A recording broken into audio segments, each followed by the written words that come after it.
South ఇండియాలోనే అతి తక్కువ ధరలకి రత్నాలనందించే ఏకైక సంస్థ 6JVR. నమస్తే, నేను Keshav. Welcome to Suman TV. ఆంధ్రప్రదేశ్లో రాజకీయ పరిణామాలు చకచకా సాగిపోతున్నాయి. కూటమి ప్రభుత్వంలో ఉంటూనే కూటమి పార్టీలు కూడా రాజకీయపరమైన వ్యూహాల్లో తలమునకలవుతున్నాయి. తాజాగా ఇప్పుడు వైరల్ అవుతున్నటువంటి వార్త ఏంటంటే, వైఎస్ఆర్సీపీకి చెందినటువంటి ఎమ్మెల్యేలు కూటమి నాయకత్వంతో టచ్లో ఉండడం, మరీ ముఖ్యంగా జనసేనలోకి కొంతమంది ఎమ్మెల్యేలు రాబోతున్నారనేటువంటి సమాచారం ఆసక్తికరంగా మారింది. ఇందులో వాస్తవం ఏంటి, ఎవరెవరు జనసేన తీర్థం పుచ్చుకోబోతున్నారు, తెలుగుదేశం పార్టీ వైపు చూస్తున్న వాళ్ళు ఎవరు, ఈ అంశాలను విశ్లేషించేటువంటి ప్రయత్నం చేద్దాం. మనతో పాటు అనలిస్ట్ చందు శ్రీనివాస్ గారు. నమస్కారం. నమస్కారం అండి. కూటమి ప్రభుత్వం 93% రిజల్ట్ చంద్రబాబు నాయుడు గారు, పవన్ కళ్యాణ్ గారు చెప్తుంది. 93% రిజల్ట్ తర్వాత ఇంకా వేరే వాళ్ళు ఎవరు రావాల్సిన అవసరం లేదు.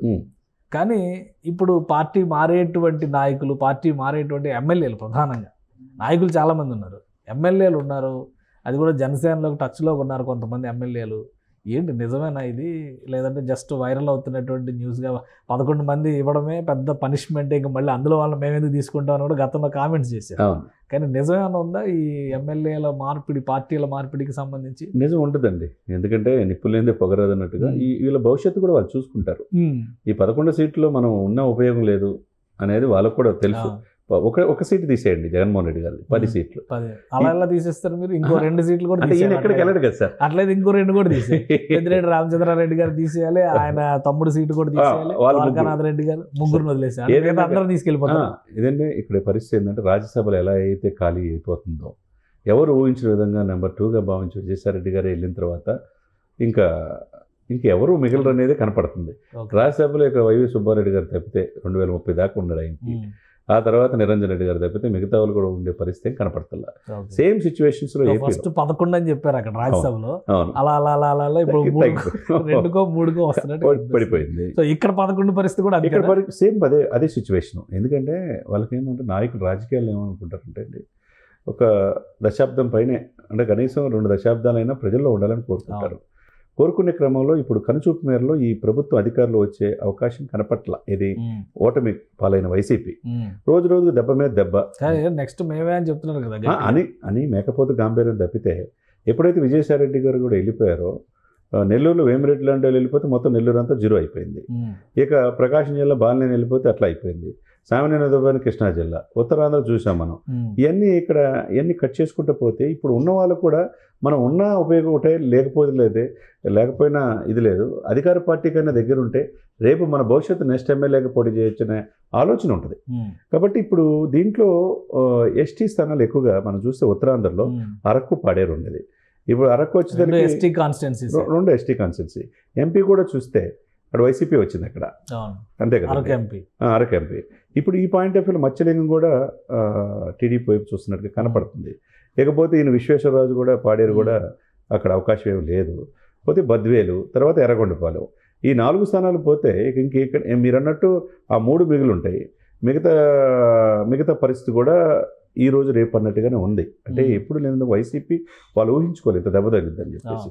సాక్షాత్తు వెనువెంటనే ఉండి అన్ని కేసులు ఏటివ్గా ఉండి అన్ని ఎక్కడైతే ప్రాబ్లమ్స్ ఉంటే సాల్వ్ చేసి విజయసాయిరెడ్డి వెళ్ళిపోయిన తర్వాత ఇక మేముండి కూడా ఉపయోగం ఏంది అనే భావన. అంటే రాజ్యసభ లెక్క వేరు కదా, రాజ్యసభలో అక్కడ ఉండేటువంటి ఈక్వేషన్స్, కేంద్ర ప్రభుత్వం, ఇవన్నీ చూసి అలా ఆ లెక్కను చూస్తే ఇక్కడ శాసన మండలిలో వైసీపీ బలం ఉంది. శాసన మండలిలో మార్పులు జరుగుతాయేమో అని అందరూ అనుకుంటున్నారు.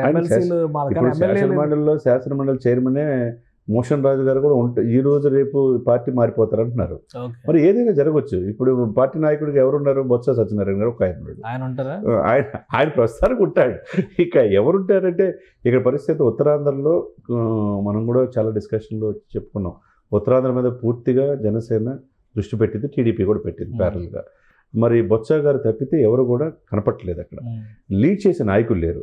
లేకపోతే వీళ్ళు మొదటిసారి ఎమ్మెల్యే అయిన వాళ్ళు మత్స్యలింగం గారు, విశ్వేశ్వరరావు గారు, ఫ్రెషర్స్. వాళ్ళు కూడా ఏంటంటే వాళ్ళ మధ్యలో ఇప్పుడు మనకి ఇక్కడ ఉంటే మన రాజకీయ జీవితం ఏంటి పరిస్థితి, భవిష్యత్తు ఏం కనపట్ల, వీళ్ళ పనులు ఏం జరగనప్పుడు ఏం చేస్తారు? రాబోయే 2 దశాబ్దాలు 2 ఎలక్షన్స్ కూడా చూసుకుంటారు. మనకి ఎక్కడ బాగుంటుంది అనేది ఆలోచించుకుంటారు. అటు కూటమి వైపే మొగ్గు చూపే అవకాశం ఉంది. సరే, అవకాశం లేకపోయినా 164 సీట్లు ఉండి మీరు వచ్చినా మాకు ఉపయోగం లేదు, మీరు అసెంబ్లీకి కూడా రావట్లేదు అనే భావంతో వాళ్ళు తీసుకోకపోయినా వాళ్ళతో మేమే ఉంటామని చెప్పి తెలియక ఏమవుతుంది, వైసీపీని ఇప్పుడు గతంలో టీడీపీని 23 సీట్ల పరిమితం ఇప్పుడు ఎంత ఇబ్బంది పెట్టారో ఆ నాయకుడు కూడా వాళ్ళని ఇప్పుడు సిచ్యువేషన్ పెట్టాలని వీళ్ళకి భావన ఉంటుంది. అప్పుడు చిటికేస్తే ఆ 23 మంది ఇటు వచ్చేస్తారని ఒక్కడ తప్పితే అందరూ వచ్చేస్తారని అయిపోతున్నారు. అవునవును. ఇక్కడ ప్రస్తుతానికి ఏంటంటే అండి, తాడిపత్రి అది చంద్రశేఖర్ ఆయన ఎర్రగొండపాలెం ఆయన రేపో మాపో పార్టీని వదిలిపెట్టే అవకాశాలు ఆయన పేరు ఫస్ట్ నుంచి వినిపిస్తుంది. కానీ ఆయన మరి ఆయన పెట్టే పోస్టులు వైరల్ అవుతున్నటువంటి మాటలు చూస్తే ఆయన చాలా strong ardent supporter of Jaganmohan Reddy అనే ఫీలింగ్ కూడా వస్తుంది. విజయసాయి రెడ్డి గారు కూడా చాలా ఇదిగా పెడతారు ట్వీట్లో. అసలు ఆయన అదొక ట్రెండ్ అదొక క్రియేట్ చేశాడు. కాబట్టి అటువంటి వ్యక్తి పోయిన తర్వాత వైసీపీ పరిస్థితి అగమగోచరం కనపడుతుందండి. రాజకీయంగా మనకు భవిష్యత్తు ఉందనే భావన వీళ్ళు ఇప్పుడున్న అధికార పార్టీ గెలిచిన వాళ్ళు, ఇప్పుడు ఓడిపోయిన వాళ్ళు హ్యాపీగా ఉన్నారు, గెలిచి బాధపడుతున్నారు వీళ్ళు. ఏ పనులు జరగక ఏంది ప్రజలకు ఏం చెప్పాలనే ఇది. ఎవరి టచ్ లో ఉన్నారు ఇప్పుడు వీళ్ళందరూ? టీడీపీ ఇప్పుడు టీడీపీ కొంతమంది, జనసేన కొంతమంది అంటున్నారు. జనసేన పాయింట్ ఆఫ్ వ్యూ ఏంటంటే జనసేన కూడా అది చూసి వ్యవహరిస్తుంది. ఇప్పుడు బాలినేని తీసుకుంటే అక్కడ టీడీపీ వ్యతిరేకత ఉంటుంది ఉద్దేశంతో కొద్దిగా గ్యాప్ ఒంగోలు అతి చూసి జనసేనలో వ్యవహరిస్తున్నారు. వాళ్ళతో కూడా ఏంటంటే మచ్చలేని నాయకులు ప్రజల్లో ఉండేవాళ్ళు. ఫస్ట్ టైమర్స్ అందరూ జనసేనకి వెళ్ళిపోతారు మరి అదే లెక్కను చూస్తే. ఎందుకంటే పాడేరు కూడా మీరు అన్నట్టండి, అల్లూరి సీతారామరాజు మన్యంలో 7 దశాబ్దాలకు స్వాతంత్రం వచ్చిన తర్వాత ఎవరు పట్టుకుచ్చుకోలేని సమయంలో ఊరూరు తిరిగి రోడ్లు ఇచ్చి 148 కోట్ల రోడ్లు ట్రైబల్స్కి ఇచ్చేశారు. అది ఒక రకంగా కలిసి వచ్చే అవకాశం ఉంది. తర్వాత చలి ఉత్సవం అని చెప్పి ఒక ప్రోగ్రామ్ కూడా పెట్టారు, అరకు వ్యాలీలో పెట్టారు. ఎప్పుడు లేని విధంగా చాలా కాలం తర్వాత అసలు అక్కడ టూరిజమే పోయింది. లేదు, అరకు కాఫీ అని స్వయంగా ఆయన బ్రాండ్ అంబాసిడర్ ఇద్దరికి ఒక్కసారి ఊహించిన విధంగా రేట్లు పెరిగిపోయినాయి. అరకు కాఫీకి స్వయంగా తనే అంబాసిడర్గా మారుతున్నాడు. ప్రజలకి ట్రైబల్స్కి కూడా ఇప్పుడు వరకు వాళ్ళ వృత్తులకు కూడా వాళ్ళు చేసే కలప ఉన్నాయి కదా, దాన్ని కూడా మార్కెటింగ్ తీసుకురావడానికి ప్రయత్నం చేస్తారు. అటవీ శాఖ ఉత్పత్తులు కూడా ఇవన్నీ చూస్తే వాళ్ళు కూడా ట్రైబల్ ఎన్నాళ్ళకు మమ్మల్ని పట్టించుకునే నాయకుడు వచ్చాడనే భావన వాళ్ళకి కలిగి, ఏదైతే ఫస్ట్ టైమ్స్ ఉన్నారో ఈయన ఉన్నప్పుడు మత్స్యలింగం కావచ్చు, ఈ రాజుగారు కావచ్చు, విశ్వేశ్వరరాజు కావచ్చు, డెఫినెట్గా జనసేన వైపు చూసే అవకాశం ఉంది. ఇక ఎర్రగొండపాలెం అక్కడ అయితే టీడీపీ ఎస్సీ నియోజకవర్గం కాబట్టి ఏదేమైనా కానీ సార్ ఇప్పుడున్న పరిస్థితిలో ఈ 11 మందిలో కూడా సరే ముఖ్యమంత్రి గారితో అనుగుణంగా మొదటి నుంచి ఉండే దశాబ్దాల తప్పటి ఉండే ఆ 3-4 తప్పితే మాజీ ముఖ్యమంత్రి గారితో జగన్మోహన్ రెడ్డి గారితో ఫ్యామిలీ మెంబర్స్ ఫ్యామిలీ అంటే వ్యాపారాలు కూడా ఉన్నాయి. పెద్దిరెడ్డి గారికి ఎంపీ, ఒక ఆయన ఎంపీ, 2 ఎమ్మెల్యేలు ఉన్నారు.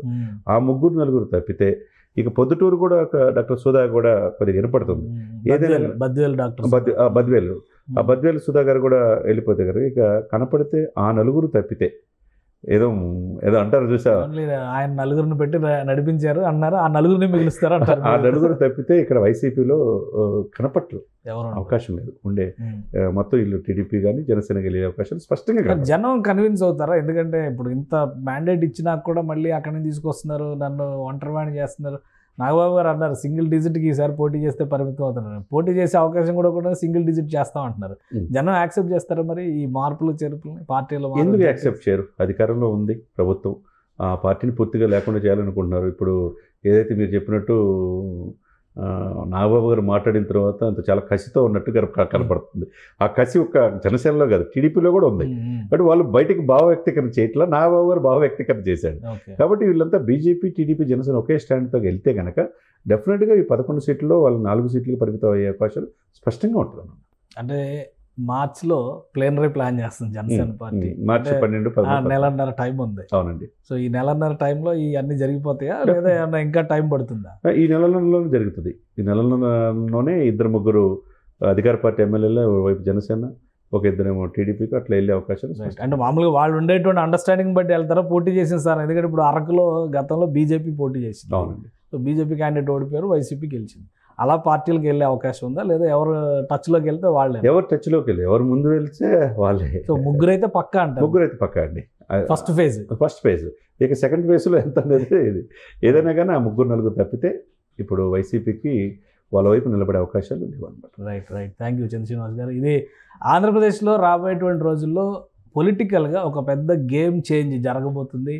ముఖ్యంగా వైసీపీలో ఉన్నటువంటి 11 మంది ఎమ్మెల్యేలో ఎంతమంది మిగులుతారనేటువంటి చర్చకి ఇప్పుడప్పుడే ఆన్సర్ చెప్పే స్థితి లేదని చంద్రశ్రీనివాస్ గారు అంటున్నారు. 3 అయితే పక్కాగా ఎమ్మెల్యేలు టచ్లో ఉన్నారు. జనసేన పార్టీ సిద్ధంగా ఉన్నారు జనసేన పార్టీ తీర్థం తీసుకోవడానికి. అలానే మార్చిలో జరగబోయేటువంటి ప్లేనరీలోగా ఈ మార్పులన్నీ జరిగేటువంటి అవకాశాలు కూడా పుష్కలంగా ఉన్నాయని ఆయన విశ్లేషిస్తున్నారు. ఇది special discussion. Keep watching. Suman టీవీలో మీ పర్సనల్ అండ్ బిజినెస్ ప్రమోషన్స్ కోసం కింది నెంబర్కి కాంటాక్ట్ చేయండి.